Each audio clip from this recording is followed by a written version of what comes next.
Araw nga ulit na Miyerkules ngayon mga buddy, kaya tara. A day in my life, sa grade 10 student, maaga nga pala ako nagising ngayon mga buddy dahil malayo pang ikutan namin. Lumabas na nga rin pala ako ng bahay dyan para magsaing ng babaunin kong kanin mga buddy.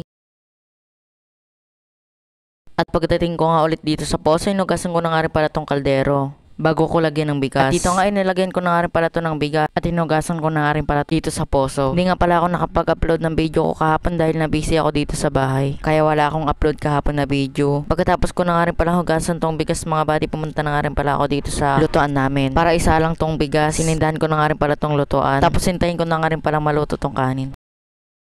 Lumabas na nga rin pala ako dito ng bahay para maligo. At nilagay ko na nga rin pala dito yung tuwalya sa CR para kukunin ko na lang mamaya. Nagbomba na nga rin pala ako ng pampaligo ko dito mga buddy. Ang ganda nga ulit ng panahon ngayon mga buddy. Fast forward na nga mga buddy. Andito na nga rin pala ako sa kwarto ni Kuya para maghanap ng white t-shirt ko. Pagkakuha ko nga sa kwarto ni Kuya, nagdamit na nga rin pala ako dito mga buddy. At pagkatapos ko nga rin pala magdamit mga buddy, nagsapatos na nga rin pala ako dito. Habang nagsasapatos nga ako, makain nga pala si Jankal dyan. Pumunta na nga rin pala ako dito sa bintana namin para magsalamin. Pagkatapos na nga rin pala ni Jankal kumain mga buddy, papasok na nga rin pala siya. Bago nga rin pala ako pumasok, kumain na nga rin pala ako dyan kahit konti. Ito nga ulit sila tita tsaka si Roxanne, naliligo na naman. Papasok nga ulit si Roxanne. Ayun nga pala si Papa yung nakabay. Ito nga pala si Tito Anit, magpipitas na naman ng balatong. Nagpost pa nga siya sa camera. Dito nga ipalis na kami ng baryo namin. Andito na nga rin pala ako sa boundary ng Santa Barbara mga buddy.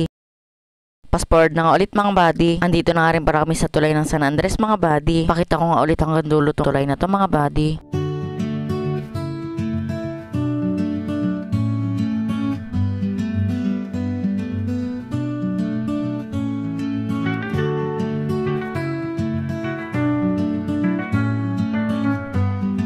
Andito na nga rin pala kami sa gasolina ng San Andres mga buddy. Nagpagas nga ulit ako. At dito nga ay nilalagyan na nga ni Kuya ng gas dito mga buddy. Pagkatapos ko nga magpagas mga buddy, nagdiretso na nga rin pala ako dito sa highway ng San Andres mga buddy.